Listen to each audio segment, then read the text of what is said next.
History में पहली बार किसी स्पेसक्राफ्ट ने सूरज के एटमॉस्फेयर के अंदर दाखिल होने की हिम्मत की है।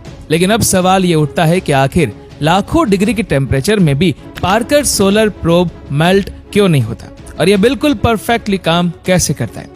आप जानकर हैरान रह जाएंगे कि सूरज की सतह यानी उसकी सरफेस का टेम्परेचर तो 5500 डिग्री सेल्सियस है, जबकि उसकी सबसे आउटर एटमॉस्फेरिक लेयर कोरोना का टेम्परेचर हैरत अंगेज तौर पे 5 लाख डिग्री सेल्सियस से भी ज्यादा है, यानी सूरज की सतह से भी कम से कम 100 टाइम्स ज्यादा। और इस फिनोमेना को जानने के लिए नासा ने एक मिशन का आगाज किया। 12 अगस्त 2018 के दिन पार्कर सोलर प्रोब को कैप कैनेवरल एयरफोर्स स्टेशन से लॉन्च किया गया। इस मिशन के लिए नासा ने 8 सालों का टाइम प्लान किया है।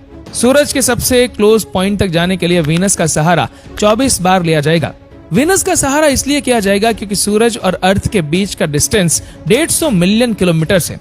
इसीलिए नासा के एक्सपर्ट्स ने फैसला किया कि पार्कर प्रोब को सूरज पर भेजने से पहले इसको वीनस भेजा जाएगा, क्योंकि वीनस सूरज की तरफ अर्थ से ज्यादा नजदीक है।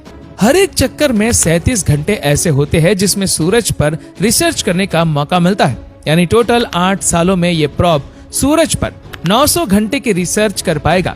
28 अप्रैल 2021 ये वो दिन था जब नासा ने कंफर्म किया कि पार्कर प्रोब अपने 8वें चक्कर में सूरज की कोरोना लेयर में सक्सेसफुली दाखिल हो चुका है। कोरोना का मिस्टीरियसली सूरज की सतह से भी 100 टाइम्स ज्यादा गर्म होना वाकई एक हकीकत था, जिसको पार्कर प्रोब ने भी वेरीफाई किया। अब आ जाते हैं हम अपने मेन सवाल की तरफ कि आखिर इतनी ज्यादा गर्मी में पार्कर सोलर प्रोब मेल्ट क्यों नहीं हो रहा। पार्कर प्रोब की जो साइड सूरज को फेस किए हुए है वहाँ एक हीट शील्ड लगाई गई है, जिसको कार्बन फॉर्म से बनाया गया है। ये कोई आम फॉर्म नहीं है, बल्कि इसको अल्ट्रामेट कंपनी ने खास तौर पर सूरज की गर्मी को एब्जॉर्ब करने के हिसाब से डिजाइन किया है। ये फॉर्म अंदर से 97% खाली है, जो हीट शील्ड को और ज्यादा इफेक्टिव बनाता है। इसके अलावा इस पर कार्बन कंपोजिट की एक लेयर भी चढ़ाई गई है, जिसको ग्रेफाइट और रेजिन से मिलाकर बनाया गया है। ये मिक्सचर हीट शील्ड की दोनों साइडों पर लगाकर इसको सुपर हीट किया गया, जिससे ये कार्बन की प्योरेस्ट फॉर्म में बदल गया। और अब हम सब जानते हैं कि कार्बन की हीट कंडक्टिविटी बहुत अच्छी होती है, और आखिर में इस हीट शील्ड की वो साइड जो सूरज की तरफ है उस पर व्हाइट सिरामिक पेंट भी किया गया, ताकि सूरज की ज्यादातर रोशनी अंदर दाखिल होने से पहले ही रिफ्लेक्ट हो जाए। हीट शील्ड के अलावा पार्कर सोलर प्रोब का बाकी का हिस्सा ऐसे डिजाइन किया गया है कि वो हमेशा हर वक्त इस शील्ड की परछाई में ही होगा। पर इन सब चीजों के बाद भी पार्कर प्रोब ज्यादा से ज्यादा 2500 डिग्री सेल्सियस की गर्मी ही बर्दाश्त कर सकता है, जबकि कोरोना का टेम्परेचर 5 लाख डिग्री सेल्सियस है। अब ये इतनी गर्मी कैसे बर्दाश्त कर रहा है, ये समझना भी काफी आसान है।